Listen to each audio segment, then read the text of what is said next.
Il y a bien longtemps, il y avait sur la côte de Wakasa un petit port florissant qui se dressait sur une mer tranquille. Bénis par des marées et un temps toujours clément, ces pêcheurs rentraient chaque soir leurs lignes et filets, pleins de poissons argentés.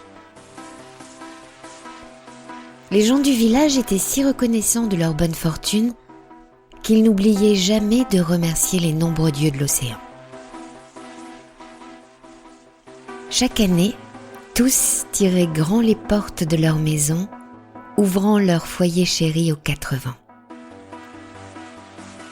Un jour durant, chacun se réjouissait, dansant et buvant à plus soif. Et lorsque le soleil se couchait paresseusement, les pêcheurs portaient l'autel du sanctuaire dans les flots rougeoyants, rendant pour une nuit leur dieu à la mer. Une année, alors que la mer s'obscurcissait, un bateau comme jamais l'on n'en avait vu apparut sur l'horizon. Glissant sans effort, il s'amarra avec une grâce surnaturelle. Sur le pont se tenaient sans ciller des êtres habillés d'écume, dont les sourires aigus dévoilaient des dents de perles. Sans un mot, ils tendirent des mains semblables à des nageoires aux pêcheurs fascinés. Et l'un après l'autre, tous embarquèrent sur l'étrange bateau, sans un regard pour leur maison sur le rivage. Alors que les voiles se gonflaient comme par magie, les pêcheurs se figèrent au milieu des ondins. Partout s'étalait plus de richesses qu'ils n'en avaient jamais vues.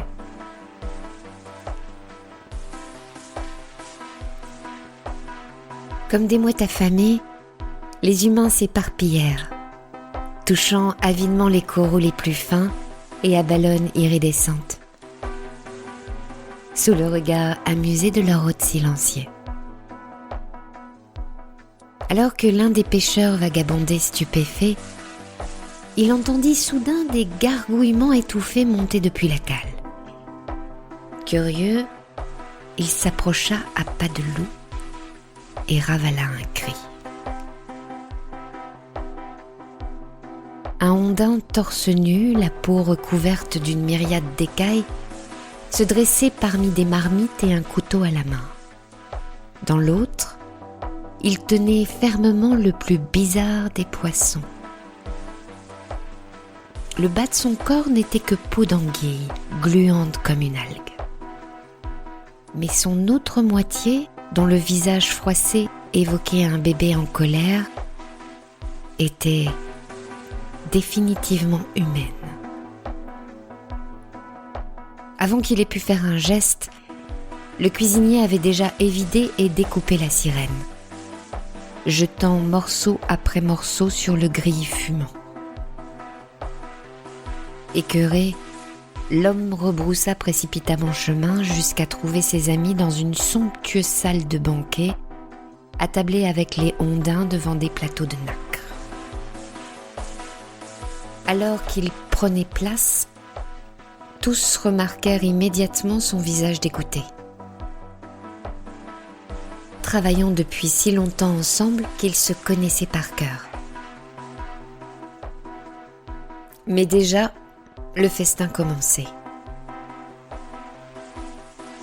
Les plats raffinés défilèrent, tous délicatement présentés. Les pêcheurs mangeaient avec précaution, peu habitués à certains goûts mais réchignant à déplaire à leurs hôtes, jusqu'à ce que la viande ne soit servie.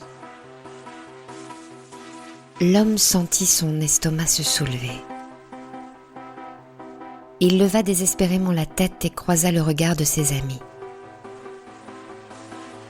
Pointant son assiette, il secoua prudemment la tête. Tous comprirent immédiatement. Aussi discrètement que possible, chacun prétendit engloutir la viande. Mais d'un rapide mouvement de baguette, ils firent glisser les morceaux dans les manches de leur kimono, jusqu'à ce que toutes les assiettes soient vides. Les ondins ne s'aperçurent de rien. Et le reste de la nuit s'écoula sans encombre, rempli de chansons humaines et d'étranges rires feutrés. Lorsque le ciel commença à s'éclaircir, le bateau accosta une nouvelle fois près du village. L'un après l'autre, les pêcheurs descendirent, saluant timidement les ondins qui se changeaient en brume sous les premiers rayons du soleil. Mais dès que le bateau eut disparu, tous saisirent la viande dégoûtante qui pesait dans leurs manches et la jetèrent dans l'océan, murmurant des prières dans leurs barbes.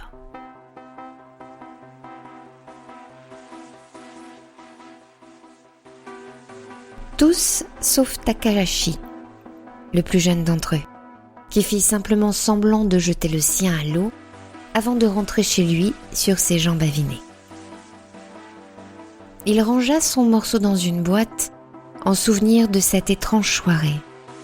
Puis, il remisa la boîte au plus profond d'un placard. Et il s'étala sur son lit, ivre-mort. Les mois passèrent, mais un jour, comme la fille de Takahashi nettoyait la maison de fond en comble alors que son père était en mer, ses doigts agiles trouvèrent la petite boîte cachée sous le fatras. Elle l'ouvrit avec curiosité. À l'intérieur, le morceau de viande était aussi juteux qu'au premier jour. Oh, la fille ne put résister et n'en fit qu'une bouchée. Puis, un peu honteuse, elle remit à sa place la boîte et ne souffla mot à personne de sa secrète gourmandise. Au début, tout alla pour le mieux. La vie suivit son cours dans le petit port de pêche. La fille de Takahashi devint une jolie jeune femme et trouva bientôt vite un mari. Mais alors que les années s'écoulaient, les gens commencèrent à murmurer. Le dos du mari se courba. Les enfants grandirent et pourtant, la fille, elle, demeurait jeune et pleine de vie. Toute une vie de dur labeur ne semblait avoir eu prise sur elle. Pire, certains juraient même avoir surpris au crépuscule sa peau brillait comme la lune sur l'océan. Ses parents moururent, puis son mari, puis ses enfants et petits-enfants. Pourtant, elle demeurait comme figée dans le temps. Au village, tous l'évitaient, la maudissant à demi-mot lorsqu'elle croisait leur chemin. Cheminant triste et solitaire, et pleurant des êtres qu'elle seule avait connus et aimés. Un jour, elle n'y tint plus. Elle rasa ses cheveux, passa un voile et disparut. On dit que la fille qui ne pouvait vieillir voyagea à travers le pays des siècles durant, tentant de trouver la paix comme non errante. Et que, lorsqu'elle revint enfin sur les terres de son enfance, elle planta un camélia blanc à 2 pas d'une grotte sous-marine avant de sauter dans les abysses pour ne plus jamais refaire surface.